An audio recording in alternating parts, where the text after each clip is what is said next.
যারা প্রথম জ্যোতিষশাস্ত্র শিখছেন তাদের বলি রাশির 4টে দিক আছে, 12টা রাশির 3টে করে 4টে দিক আছে, 3 4 12। উত্তর দিক ইন্ডিকেট করে কর্কট, বৃশ্চিক আর মীন। এই 3টে রাশি উত্তর দিকে বলবান বা উত্তর দিকটা ইন্ডিকেট করে। আগেও বলেছি যে কোনো একটা জিনিস হারিয়ে গেল, এখন প্রশ্ন আসতে পারে যে এইটা কী কাজে লাগবে। কোনো একটা জিনিস আপনার বাড়ি থেকে চুরি হয়ে গেল বা হারিয়ে গেল, জিনিসটা কোন দিকে গেলে আপনি পাবেন বা কোন দিকে গেছে বলে আপনি একটা আনুমানিক ধারণা করবেন। দেখবেন যে এই চুরি যাওয়ার এগুলো ষষ্ঠ ভাব থেকে।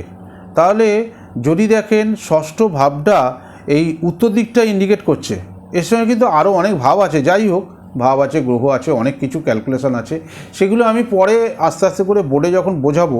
এখন প্রিলিমিনারি জায়গায় এগুলো বললে না সব জিনিসটা চাপ হয়ে যাবে একটু। তো সেই জন্য বলি এই 3টে উত্তর দিকের রাশির নাম মনে রাখবেন। এই চুরি যাওয়া জিনিসটা যদি উত্তর দিকটা ইন্ডিকেট করে, অর্থাৎ কর্কট, বৃশ্চিক আর মীন রাশি ইন্ডিকেট করে, তাহলে জানবো উত্তর দিকে জিনিসটা বেরিয়ে গেছে, সেই দিকটা খুঁজবেন বা অ্যালার্ট হবেন।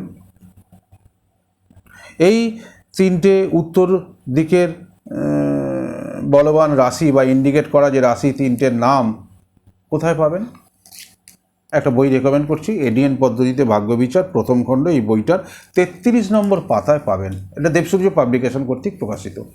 নমস্কার।